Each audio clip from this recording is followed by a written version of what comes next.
Why would anyone give a cold, icy, snow-covered land the cheerful name Greenland? In today's story, a bold explorer sails west, finds a new country, and chooses a surprising name for it.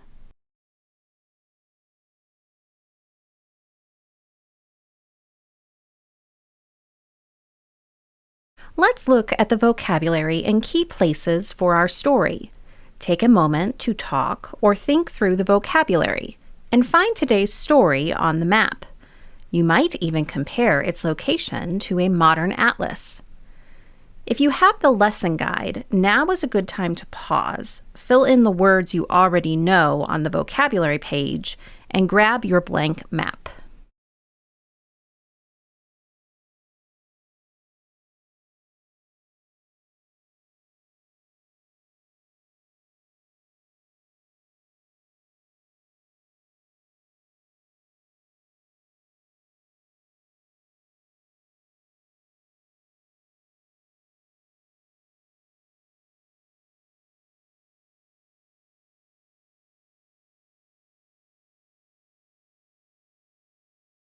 Chapter 13. Eric the Red.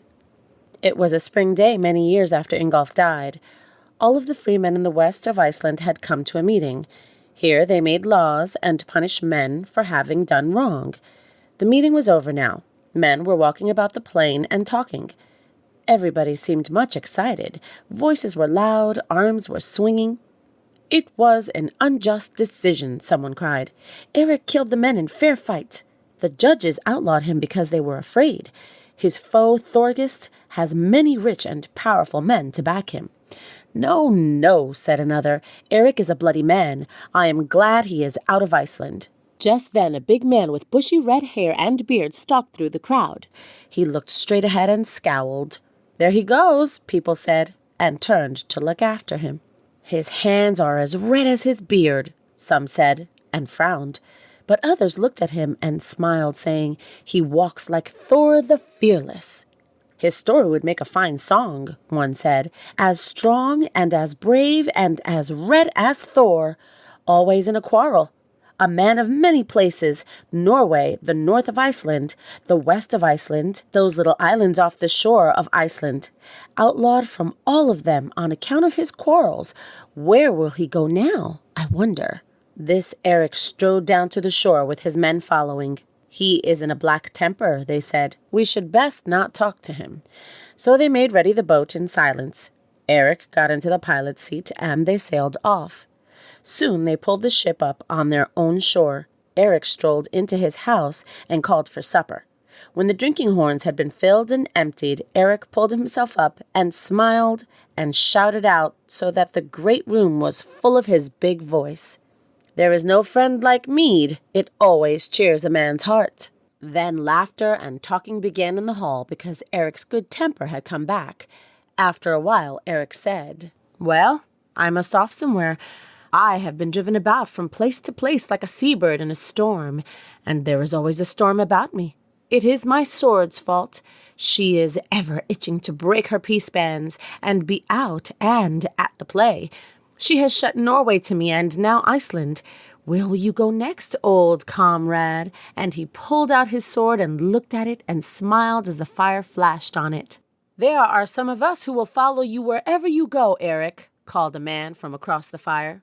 "Is it so?" Eric cried, leaping up. "Oh, then we shall have some merry times yet.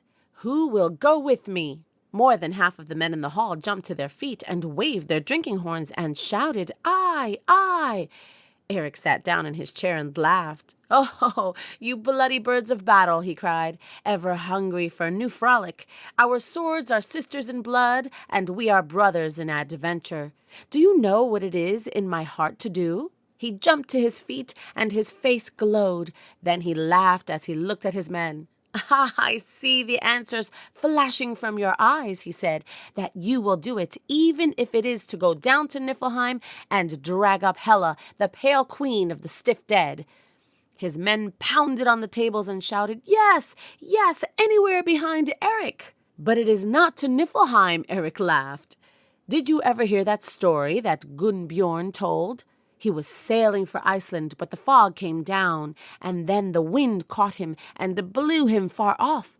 While he drifted about, he saw a strange land that rose up white and shining out of a blue sea.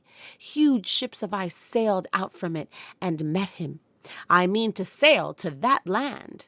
A great shout went up that shook the rafters. Then the men sat and talked over plans. While they sat, a stranger came into the hall.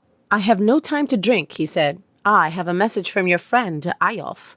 He says that Thorgest with all his men means to come here and catch you tonight. Eyjolf bids you come to him, and he will hide you until you are ready to start, for he loves you." "Hunted like a wolf from corner to corner of the world," Eric cried angrily. "Will they not even let me finish one feast?" "Ha ha!" Then he laughed. "But if I take my sport like a wolf, I must be hunted like one. So we shall sleep tonight in the woods about Eyjolf's house, comrades, instead of in these good beds. Well, we have done it before, and it is no bad place," cried some of the men. "I always like the stars better than a smoky house fire," said one. "Can no bad fortune spoil your good nature?" laughed Eric. "But now we are off. Let every man carry what he can." So they quickly loaded themselves with clothes and gold and swords and spears and kettles of food. Eric led his wife Thorhild and his 2 young sons, Thorstein and Leif. Altogether they got into the boat and went to Eyjolf's farm. For a week or more they stayed in his woods, sometimes in a secret cave of his when they knew that Thorgest was about, and sometimes Eyjolf sent and said, "Thorgest is off. Come to my house for a feast." All this time they were making ready for the voyage, repairing the ship and filling it with stores. Word of what Eric meant to do got out, and men laughed and said, "Is that not like Eric? What will he not do?" Some men liked the sound of it, and they came to Eric and said, "We will go with you to this strange land." So all were ready, and they pushed off with Eric's family aboard and those friends who had joined him. They took horses and cattle with them, and all kinds of tools and food. "I do not well know where this land is," Eric said. "Gunnbiorn said only that he sailed east when he came home to Iceland, so I will steer straight west. We shall surely find something. I do not know either how long we must go." So they sailed that strange ocean, never dreaming what might be ahead of them. They found no islands to rest on. They met heavy fogs. One day, as Eric sat in the pilot's seat, he said, "I think that I see one of Gunnbiorn's ships of ice. Shall we sail up to her and see what kind of a craft she is?" "Yes," shouted his men. So they went on toward it. "It sends out a cold breath," said one of the men. They all wrapped their cloaks about them. "It is a bigger boat than I ever saw before," said Eric. "The white mast stands as high as a hill." "It must be giants that sail in it, frost giants," said another of the men. But as they came nearer, Eric all at once laughed loudly and called, "Ha ha! By Thor, that Gunnbiorn was a foolish fellow. Why, look, it is only a piece of floating ice, such as we sometimes see from Iceland. It is no ship, and there is no one on it." His men laughed, and one called to another and said, "And you thought of frost giants!"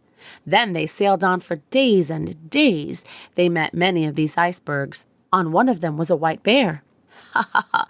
Yonder is a strange pilot," Eric laughed. "I have seen bears come floating so to the north shore of Iceland." An old man said, "Perhaps they come from the land that we are going to find." One day Eric said, "I see afar off an iceberg larger than anyone yet. Perhaps that is our white land." But even as he said it, he felt his boat swing under his hand as he held the tiller. He bore hard on the rudder, but he could not turn the ship. "What is this?" he cried. "A strong river is running here. It is carrying our ship away from this land. I cannot make head against it. Out with the oars!" So with oars and sail and rudder they fought against the current, but it took the boat along like a chip, and after a while they put up their oars and drifted. "Ha ha! Luck has taken us into its own hands," Eric laughed. "But this is as good a way as another." Sometimes they were near enough to see the land. Then they were carried out into the sea and thought that they should never see any land again. "Perhaps this river will carry us to a whirlpool and suck us under," the men said. But at last Eric felt the current less strong under his hand. "To the oars again!" he called. So they fought with the current and sailed out of it and went on toward land.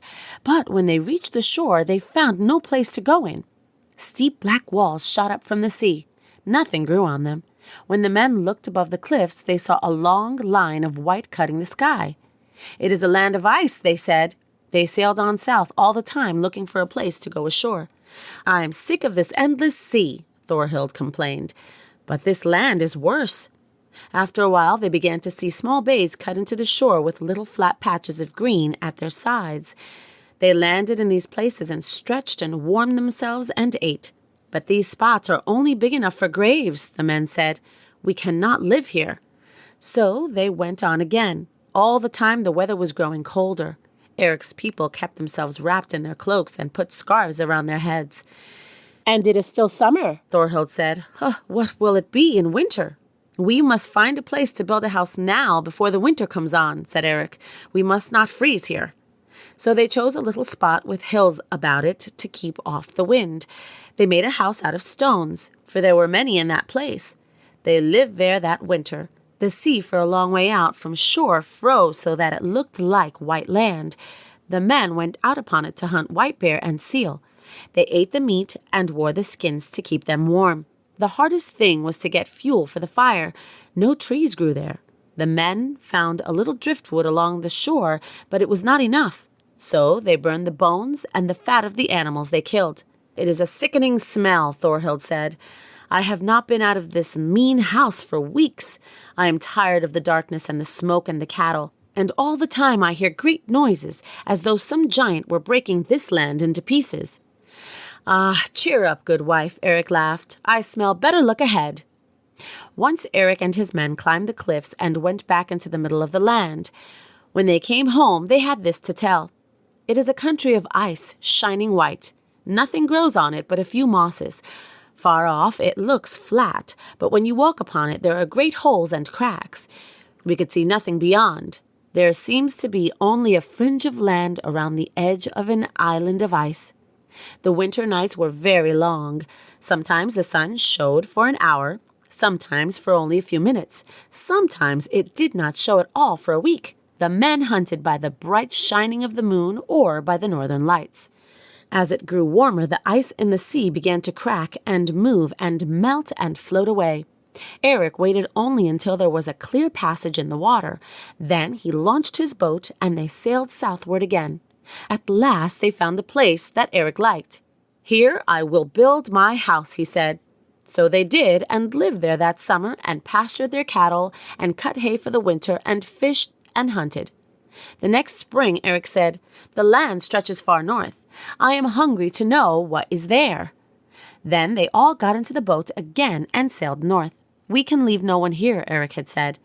"We cannot tell what might come between us. Perhaps giants or dragons or strange men might come out of this inland ice and kill our people. We must stay together." Farther north they found only the same bare frozen country. So after a while they sailed back to their home and lived there. One spring, after they had been in that land for 4 years, Eric said, "My eyes are hungry for the sight of men and green fields again. My stomach is sick of seal and whale and bear. My throat is dry for mead. This is a bare and cold and hungry land. I will visit my friends in Iceland. And our swords are rusty with long resting," said his men. "Perhaps we can find play for them in Iceland." "Now I have a plan," Eric suddenly said. "Would it not be pleasant to see other feast halls as we sail along the coast?" "Oh, it would be a beautiful sight," his men said. "Well," said Eric, "I am going to try to bring back some neighbors from Iceland. Now we must have a name for our land. How does Greenland sound?" His men laughed and said, "It is a very white Greenland, but men will like the sound of it. It is better than Iceland." So Eric and all his people sailed back and spent the winter with his friends. "Ah, Eric, it is good to hear your laugh again," they said. Eric was at many feasts and saw many men, and he talked much of his Greenland. "The sea is full of whale and seals and great fish," he said. "The land has bear and reindeer. There are no men there. Come back with me and choose your land." Many men said that they would do it. Some men went because they thought it would be a great frolic to go to a new country. Some went because they were poor in Iceland and thought, I can be no worse off in Greenland, and perhaps I shall grow rich there. And some went because they loved Eric and wanted to be his neighbors. So the next summer, 35 ships full of men and women and goods followed Eric for Greenland. But they met heavy storms, and some ships were wrecked, and the men drowned. Other men grew heartsick at the terrible storm and the long voyage and no sight of land, and they turned back to Iceland. So, of those 35 ships, only 15 got to Greenland. Only the bravest and the luckiest men come here, Eric said. We shall have good neighbors. Soon other houses were built along the fiords. It is pleasant to sail along the coast now, said Eric. I see smoke rising from houses and ships standing on the shore and friendly hands waving.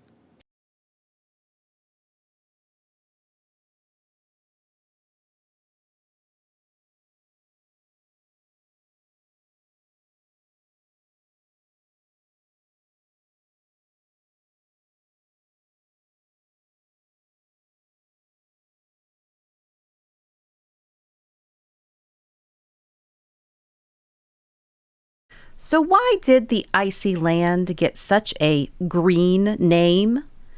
In the Old Norse sagas, Eric chose the name Greenland on purpose, hoping a pleasant name would make people eager to sail there and settle. We do the planning, the books come alive, your child does the learning. See you next time.